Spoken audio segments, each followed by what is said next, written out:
So I look at it in the sense of, where does the law come from? You've got the statute, which comes from Parliament and government, and then you've got common law, which comes from the courts.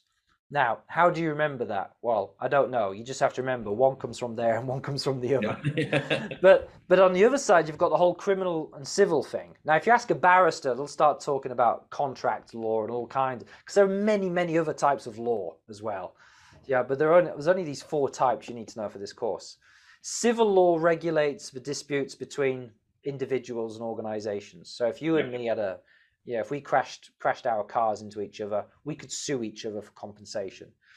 Criminal law is about the state against you or the organization. So that's about punishment. Now, where it gets complicated is that they kind of interact quite a bit.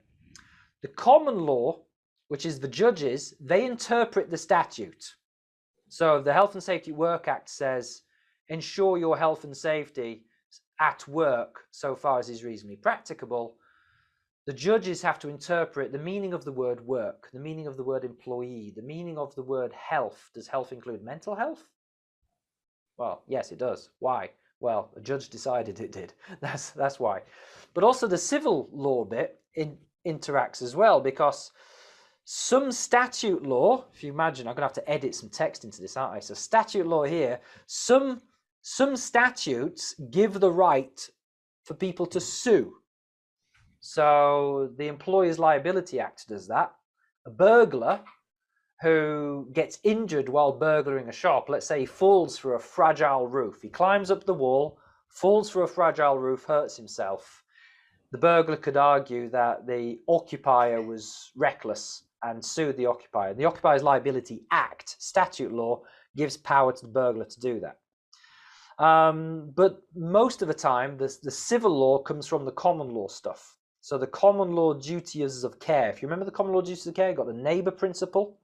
You've got the duty to provide a safe place of work, safe systems of work, competent colleagues, safe equipment, plant and equipment. You've got these 4 duties of care, and those are common law duties of care, and they give a right to sue. That's civil law. Criminal law comes into this as well, because most of the statute law creates criminal offences, but occasionally there are common law decisions, like the gross negligence manslaughter, which create a crime, which courts can then prosecute. If you're getting confused between these 4 different bits of law and how they interact, that's entirely normal. And it's not the end of the world if you don't get it completely, because the chances of an exam question on that, frankly, are slim. And even if you do get one, how many points is it going to be?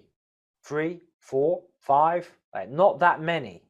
So if you get to the end of the course not getting this, it's not the end of the world. But I think you will by the end of the course, because it's going to get asked again and again and again in the quizzes.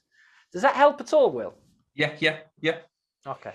Right. Let that sink in. If you're still struggling with it, send me an email. I'll try and explain again.